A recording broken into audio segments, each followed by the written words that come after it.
scientist buds and friends. It is KDS here, it is Kyrie here, Kai the K, Blue the Lotus. You can call me whatever floats your boat, my love. Today I wanted to talk about the act of falling in love with the creative process. And when I say the creative process, I don't just mean creativity and arts. I mean the process of becoming. I mean your evolution. I mean shit. It don't even gotta be as big as that. I mean falling in love with presence, with cooking, right? Getting to know yourself, getting to know the world, learning, right?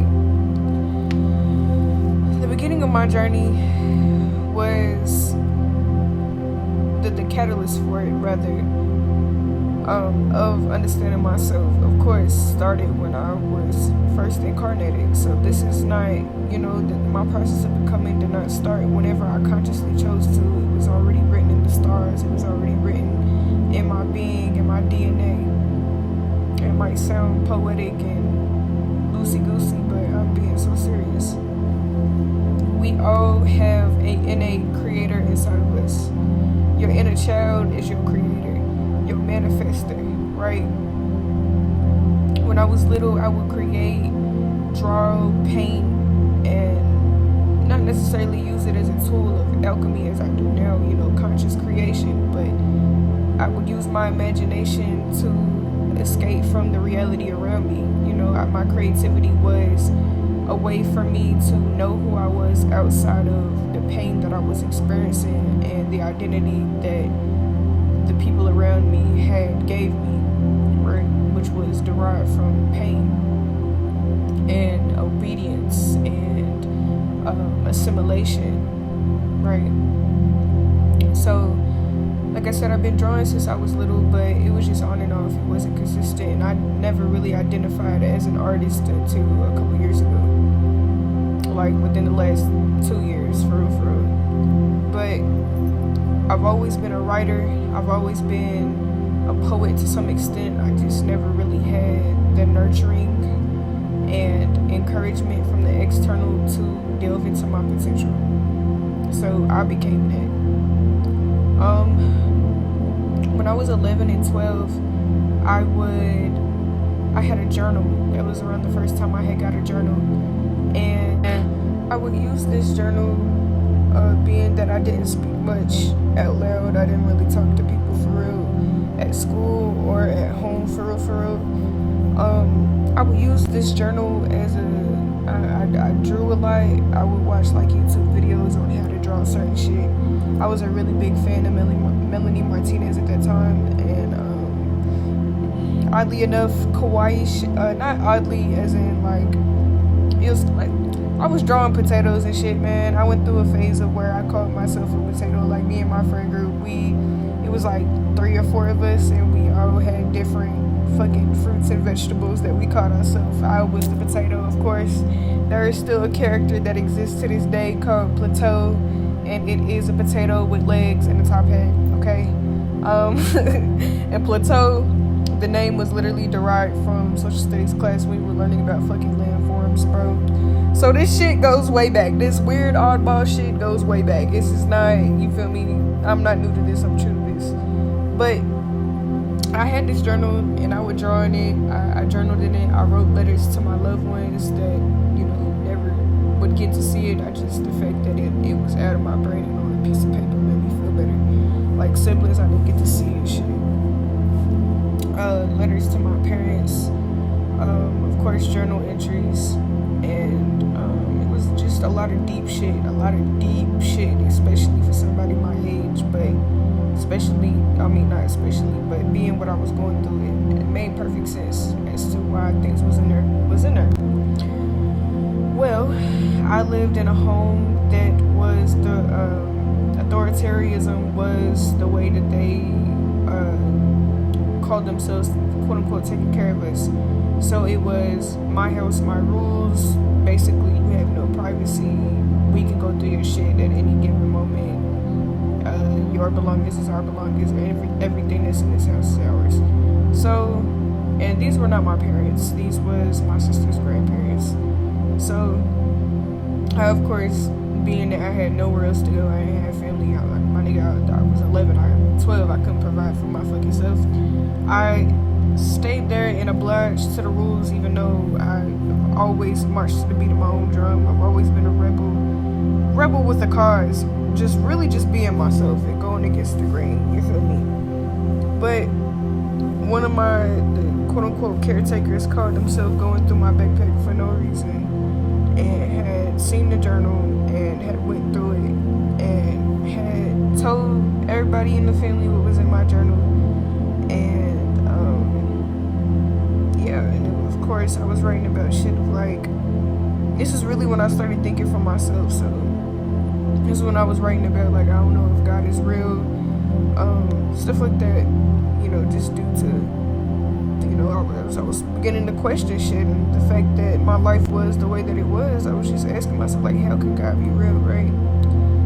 And so, whatever, they went through my stuff and took the journal, and I still never got the journal back to this day. Like, right before I moved out, when I was like 17, 18, I saw that the quote-unquote caretaker had the journal in his drawer on some weird shit, bro. On some weird shit. Anyways, so that moment, whenever I got in trouble for that, it deterred me from creating for a long time, or at the very least, from taking anything home, from creating at home. You feel me? Fast forward to like 15 years old,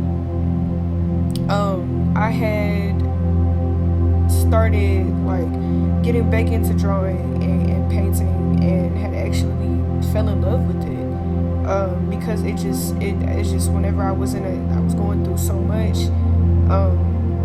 that being in that state of just ultimate presence and just flow, being connected to spirit, being connected to myself, unbeknownst to me, being connected to myself and my spirit, and being able to put how I was feeling onto a canvas, onto a piece of paper, it was everything, and my style was weird. It was like Tim Burton-esque, you feel me? But that's just how, that like disturbing / cartoonish look, like I loved it. Because it perfectly encapsulated how I felt, And, but then after that, I wasn't really consistent with art, whatever. But around that time, I had started delving into spirituality. My mama had got me my first crystal. It was jade for my 16th birthday. And I started gardening. I started going outside. I started researching my attachment styles. I started learning what gender was. Started delving into my queerness. Again, my art. Was writing, started to write poetry. I just fell in love with creativity. But I didn't really fall in love with the shit, because even after that, like, I still had to be careful about what I made and what I wrote, because I was aware that there was, of course, folks around me who did not have my best interest at heart and would have loved to have known my private thoughts, just to tell them and use them against me for me, manipulation and just smear campaigns and shit. So I was very careful with what I did create, so it was still in some way hindering my creative flow. I loved art class. Actually, I was gonna go when I was 17. When I was 17, I graduated from high school, and I had applied to go to Cincinnati School of the Arts or something like that. All like a mostly queer school out in Cincinnati. And because I didn't have a portfolio, because again, creativity wasn't really nurtured, and I had began to come into it kind of later to the year as far as my creativity goes, like being consistent and actually having a portfolio to show. I did not get accepted, and I was devastated. I was gonna go and learn art to become a tattoo artist. It was something I was passionate about, was tattooing, and yeah, I was just gonna be an artist. And so they had fell through, whatever. But around that time, mind you, I was still delving into spirituality and was very, the taboo and stuff, but I was very careful. I was very scary. I was scared of it, so I didn't really delve too much, it just kind of gradually grew over the years like a snowball, so to speak. So, once I had moved out, is really when, like, I would express myself through social media, and actually at 17 is when KDS was born. 15 is whenever I had gotten my name from my peoples on the other side. My ancestors had given me my name, Kai, and then a year later it evolved. I had heard the name Kurin on a movie, and then I had thought to myself, like, everybody knows me as Kai right now, but I really like the name Kurin. I don't want to change my name, and I don't want to go by multiple names, so I'm gonna put them together, and I came up with Kyron.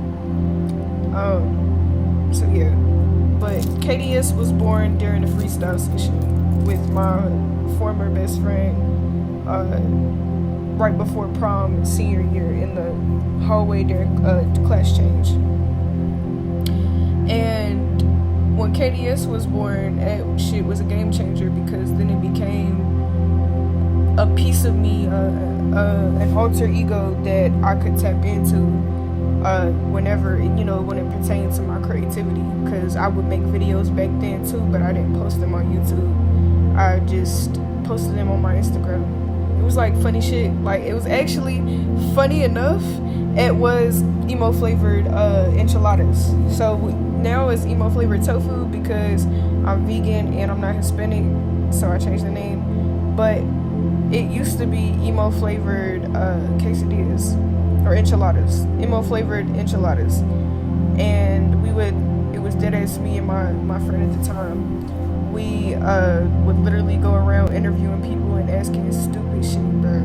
We would ask them stupid shit. We would vlog and record during band class. We interviewed our band director. Like, I was the host and she would support me. And we had this bit where we would ask really stupid questions and, like, as serious questions. Like, the whole premise of the show was fuck professionalism. Like, it was very rebellious. Like, even then, around that time, I was getting into activism in my school. It was a situation where there was a student who, and actually I had a personal experience with him where he was trying to be pushy and creepy with me too, my freshman year. But he had gotten exposed for assaulting multiple girls, and for being just, everybody knew him as, he was really creepy, and staff knew too, but they didn't care because he was a star football player. So when that shit came out, it came out through a T page where folks had basically submitted it anonymously, and so they went to the staff about it. Staff had found out about the page, whatever, and they didn't do shit. They just said some bullshit about boys will be boys, as they always fucking do, right? And that, of course, erupted the whole school in somewhat of a riot. Well, not the whole school, like maybe like 2/3 of it, and I was a part of that. And then right after that, me and my friends had started making teal-colored ribbons that we passed out for sexual assault awareness. Me being a survivor of both SA and molestation throughout my childhood, and as a teenager, I definitely was, riding or dying for that shit. And so I would make the ribbons. My friends provided the supplies. I made the ribbons, and then I would interact with folks through the page. We had to do this shit anonymously because the school was on our boots, was trying to figure out like who was involved in the planning of the protest and the riot and everything. Like, they had called the county police on us and shit. Like, the county school police had showed up and everything, and they locked us in the gym for like 2 hours, and folks' parents had to come and get people and shit. I stayed the whole time because, bitch, what the fuck? I'm in it to motherfucking win it, bitch. So, yeah. Passed out the ribbons, whatever. But because of COVID and everything, that I guess piece of me kind of fell through. And plus I was dealing with a lot and didn't really have the mental capacity to push myself that much. But yeah. So I did makeup a lot. I posted my makeup looks on Instagram a lot on that page. It actually was called Kyron the Siren too. But yeah, and I would post drawings here and there, but most of the time it was just makeup looks. Of course, like I said, the emo flavored enchiladas. It wasn't just like silly shit. We also talked about serious shit too, like authenticity and yeah. So I also had a podcast at one point called I don't think I want to say the name. It's clever as fuck, but I'm like, I don't want folks looking up that shit, man. But me and my friend at the time, we had a podcast, and it was pretty dope. I mean, we talked about queer shit, black shit, activism, interpersonal shit, relationships, love, etc. Yeah. And then once I moved out, but I didn't stay consistent with it because I went through two different co-hosts, and they both flaked out on me. So I'm just like, fuck it, bro. So we stopped, whatever. Also, I forgot to mention that one of my sister's father rather, was a rapper. And when I was little, well, my uncles, my cousins, my dads, they was rappers. And when I was little, they would rap in the basement or up in the attic, and I would sit and listen to them rap. And they had actually let me rap a couple times. And of course, at the time, all I knew how to do was cuss. Nigga, I'm not finna hop on this bitch and start freestyling at 4 years old. But it was fun, great time. So, yeah. But when I moved out of my people who had custody of me up until 17, well, I had moved out at 17 and had to move back in for a couple months and then moved right the fuck back out like a week after my 18th birthday. But when I left then is really when I was delving into spirituality. So I wasn't really focusing on creativity as much. I was just trying to figure out, okay, what am I about to do with my life moving forward? I was in college and I was going for art and psychology because it was two passions of mine and I wanted to blend them together. Because folks was like telling me about the tattoo stuff, and it was just, you know how fucking older or quote unquote wiser people do. They be like, oh, you gotta do something realistic, like, is that sustainable? You gotta think like long term, you know, that stupid shit. And so I of course didn't chase the dream of being a tattoo artist, so I settled with being a fucking art therapist. There's nothing wrong with that. It's just I realized looking back, I had only did that shit to appease the adults who was grooming me to do shit as to what they wanted me to do in my life. Because actually in high school, I was in a nursing magnet and I was going to be a nurse or OBGYN or like nurse or a midwife. And I still want to be a midwife to this day. Like whenever I have children, I will be having them at home. It will be at home births. But yes. So once I had moved out, I was delving into spirituality. I was working most of the time. So I wasn't really doing art for really at all. But I was writing a lot in my journals. But I didn't really start delving back into art until like 2023, and it was like doodles and shit. And by that time, my nervous system was completely shot. But I was still like trying to like work and find a job, but like again, like just from couch surfing and being in survival mode and shit, my nervous system was not good, quote unquote. So, like I said, 2023 is whenever I started really delving into shadow work because all I had was time.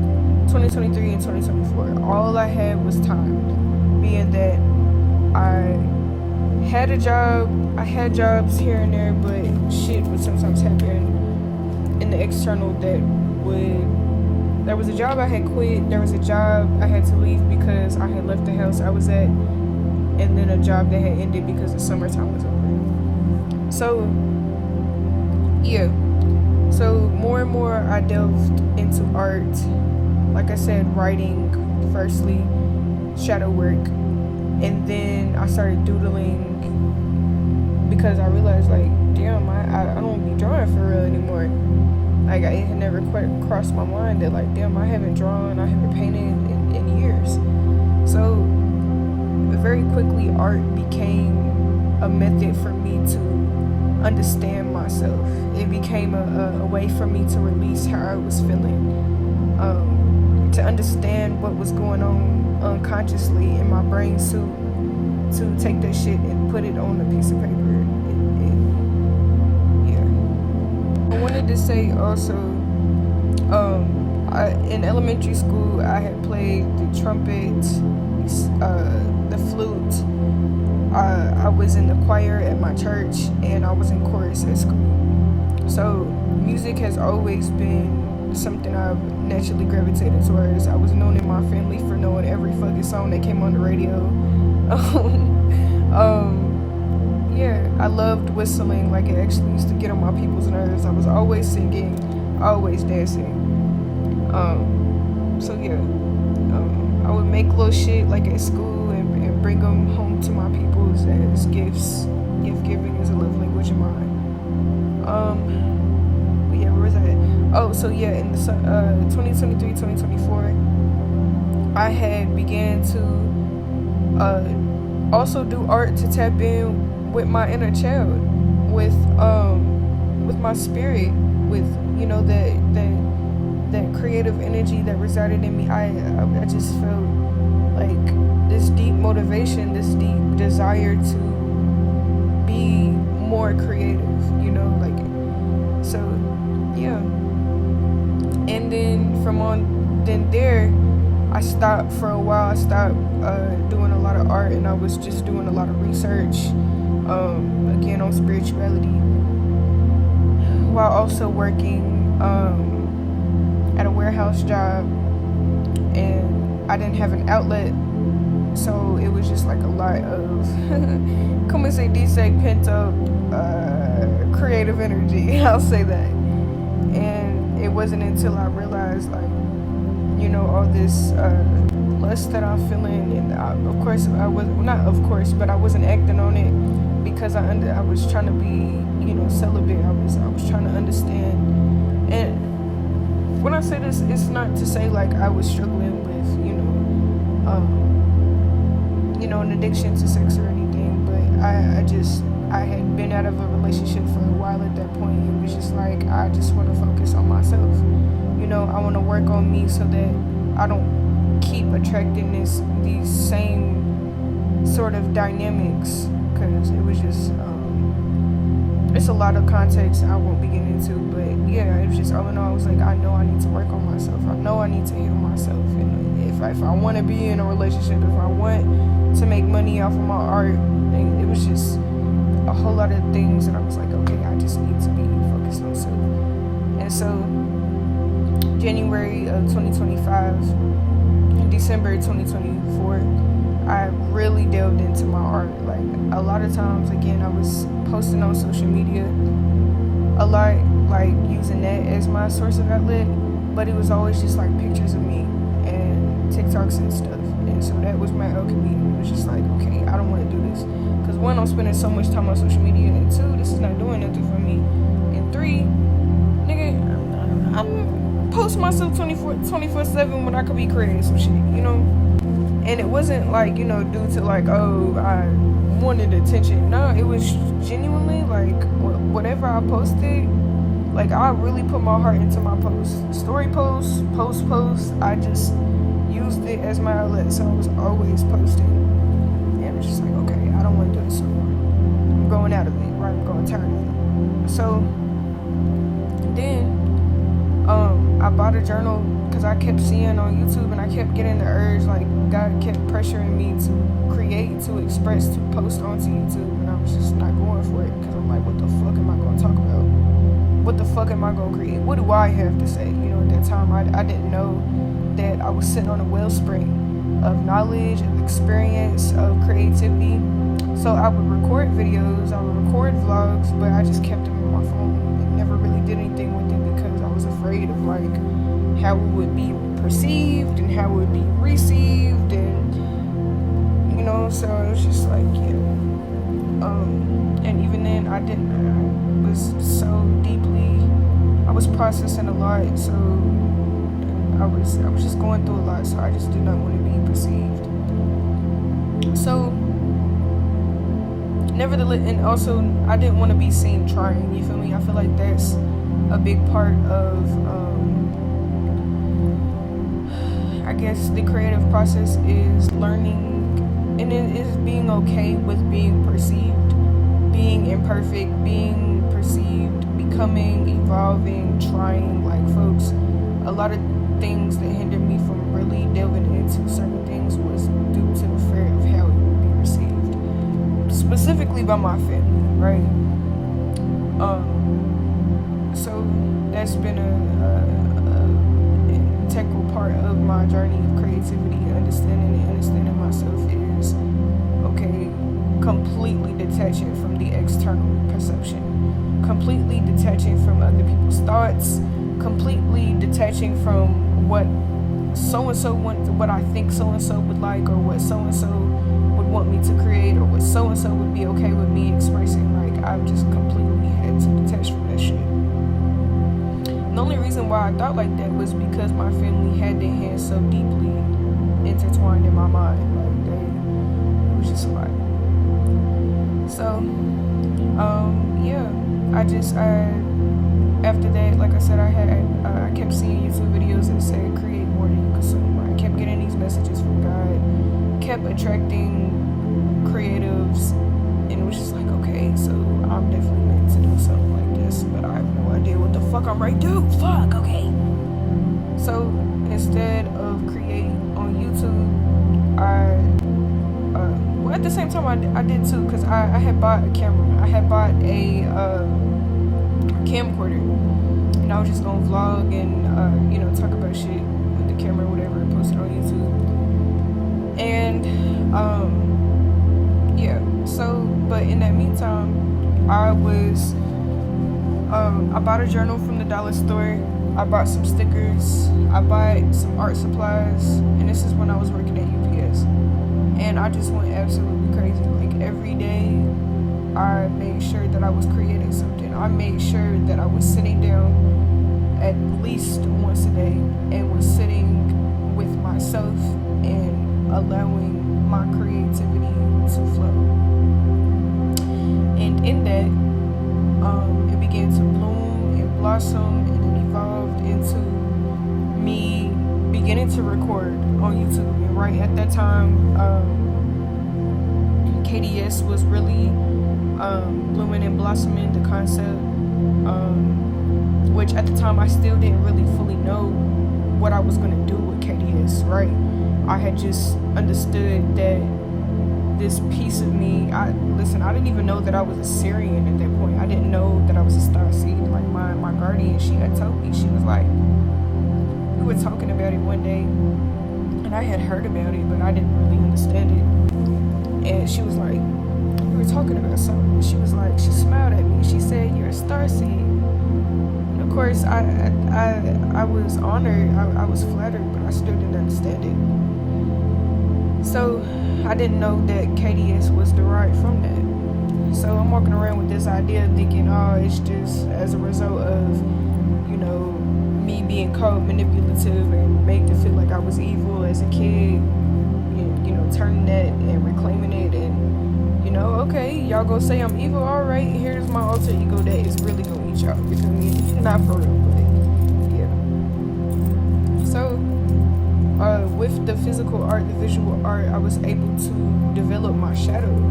I was able to understand my shadow. I made it manifest on paper, and more and more it evolved into looking like KDS. Well, it was KDS from the very beginning, I just didn't know. I literally just taken utensils and would just go ham on the paper. I would draw myself as this monstrous, angry, enraged, feminine beast or being.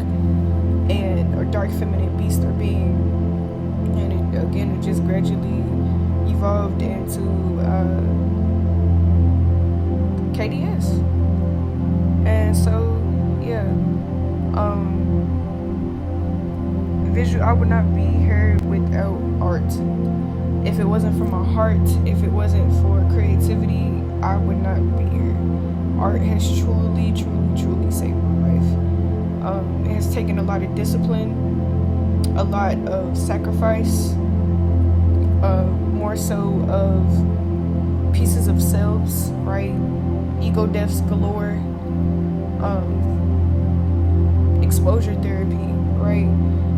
Just trying to both become the best version of myself, to become the embodiment of my highest self in physical form, and also figuring out what that looks like while being expressed creatively, right?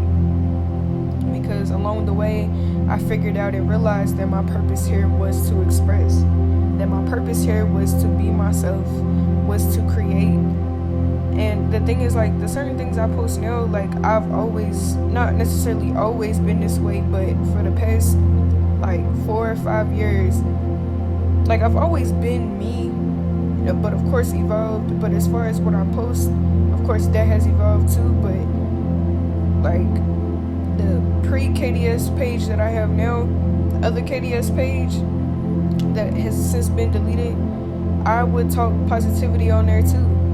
I would use that alter ego as a way to feel safe with being perceived and seen, because to me, KDS, she didn't give a fuck. In fact, she it's not that she wanted the attention, she actually wanted to scare. She wants to scare people, not like that, but she's the terrifier. She's like, she don't take no shit. She don't give a fuck what you think. She don't give a fuck about how you feel. She's gonna express because she wants to, right? And that came from being constantly repressed as a kid, being silenced, being abused, being made to feel like everything that I said wasn't worth listening to. I'd be a billionaire if I could have $1 for every time that I would start talking about something that I was passionate about to my family, my quote-unquote family, and watched as their eyes glazed over, watched as their attention cut back onto the TV and whatever else they was doing. Like, whenever I would do my makeup and shit, I would go downstairs and I would show my peoples. And I was definitely an eyeball. I was definitely doing some weird shit.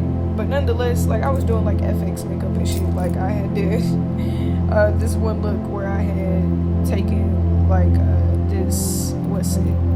the plastic, like, rubbery shit, not silicone, but some sort of plaster, and I had made a bullet hole in the middle of my forehead with blood and shit when I was, like, 15, 16. Because I've always loved the macabre, I've always loved art, I've always loved just playing a role, playing a part, you're just expressing different facets of self, different facets of the psyche. I've just always been fascinated, been drawn to dark things, but yeah, so yeah, like I said, it's taken a lot of consistency, a lot of being real with myself, a lot of holding myself accountable. Like, okay, you say that you want to do this, you say that you want to be an artist, you say that you want to be seen, you say that you want to have an impact on the world, you say that you want to do this. Okay, let's put the pen to motherfucking paper. Let's be consistent with this shit, And it has taken baby steps for motherfucking sure, but Kai is not afraid to at the very least try. You feel me? So, yeah, like, when it comes to the creative process, I guess my advice to you, random person on the internet, is fall in love with it. Fall in love with the hard moments, the frustrating moments. Fall in love with the victories of, oh my God, I finally got that technique down.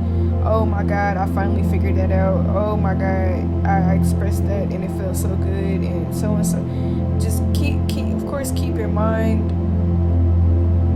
that other people, well, if your art is being shared, and you don't have to necessarily share your art, but I personally feel like everybody should express, everybody should create, because everybody's art can be healing in some way.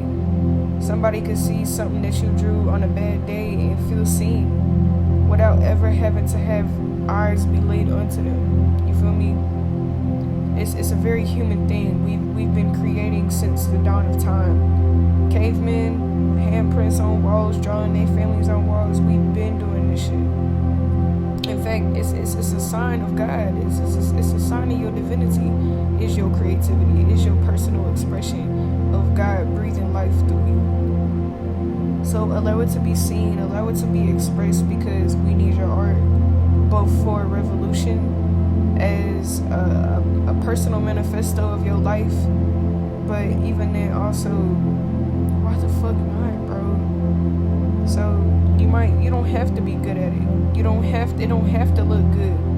Just do. Just fall in love with it and create for yourself without other people's perception in mind. All right. Hi, future. The fuck? Get with the program or get the fuck out. Hey, so you want to see the finished product?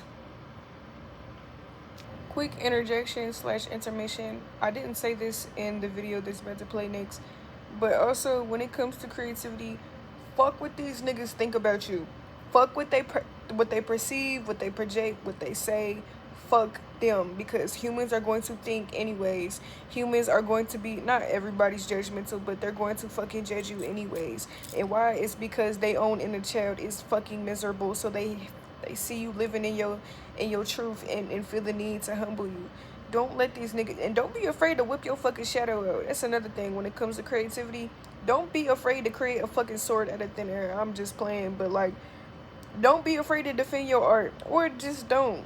And don't give, in the sense of, don't give a fuck about what these niggas say about how it don't need to be perfect. Perfection is a fallacy. That is something derived from the mind of a white man. Perfection does not exist. You look around in nature, nothing is perfect. Nothing is a straight line. Don't fall into that illusion, that, again, fallacy of everything needs to be perfect. It needs to look a certain way. When it comes to finding your own art style, yes, be inspired by other people. Recognize that nothing is truly original. Everything is inspired and is derived from source. It's derived from the, God's essence, being, existence, right? From the creator. We are the vessels that express this, right? So I'm not saying be out here copying people. Do not steal people's artwork. I do not play that shit. Don't be doing that. If you can, give your thanks, give your kudos. Tell that person you was inspired by them, if possible. But do your own shit, because copying is lame as fuck. And also, not giving people their flowers is lame as fuck too. Don't be out here, again, just stealing shit and not giving people their credit, because that's lame as hell. It's bitch shit. Bitch is gender neutral and means a coward is somebody who don't have integrity and don't stand for shit. Don't be a bitch, right? But yeah, now go change the world with your art, baby. Go change the world with your art. Go at the very least heal yourself, understand yourself, or just do it for shits and motherfucking giggles. No expectations, no rules. Create. Created 222 create. My love. Alright, back to the other video. Bye-bye. Isn't she so pretty? Isn't she so pretty? That random green street lit ass character. Isn't she gorgeous? It's in my journal. But since there was no outro, I guess I'll do it now. I hope that you enjoyed the video. I hope that something touched you, something resonated with you. I hope that you take your ass and whatever utensils you got, bruh, really experiment with this shit. Like, I be ripping up paper and shit and using fucking receipts and random stickers and random pieces of paper that I found, whether outside or that was given to me, business cards. Like, really let, think of it as like a primal thing. Really let that inner beast come out and create whatever the fuck it wants to create. Because otherwise, if you do not create with that energy, it will destroy you. If you don't, it's Shakti, feminine energy, creative energy. If you do not let that creative energy out of you, it will eat you from the inside out. Just like your feelings. If you repress your feelings, they will eat you. They will come out nonetheless. You repress your shadow, it will eat you. It will come out nonetheless, or it will eat them, or it will eat something else, somebody else. God gave you consciousness and awareness to create. You are an extension of the creator, so therefore you are a creator. So create. Your purpose is to create. You never know what you'll find out about yourself or what you could create with anything. And we as black folks, we are the epitome of the creatives on this planet. Of course, everybody looks at us for guidance on how to move. I mean, look at hip hop, look at R&B, rock music made by black people, fashion, trends, spirituality, spiritual practices. We are the muse, black people. They're not jealous of you because of your skin, even though your skin is beautiful and you are the shit. Your beautiful brown skin, or if you don't got brown skin and you still black, you are beautiful because of the melanin that resides within your skin. But it's your connection to spirit that they jealous of. They hate us so bad, but they really want to be us. Jealousy is twisted admiration. Our ancestors were not demons, they were creators. They knew how to use alchemy to evolve. Darkness is not inherently bad. So use it to create. Use your pain for purpose. Use your pain for sustenance. Use your pain as your inspiration. You bound to find and create something beautiful. I'm a living testimony. I promise you. Again, art has saved my life.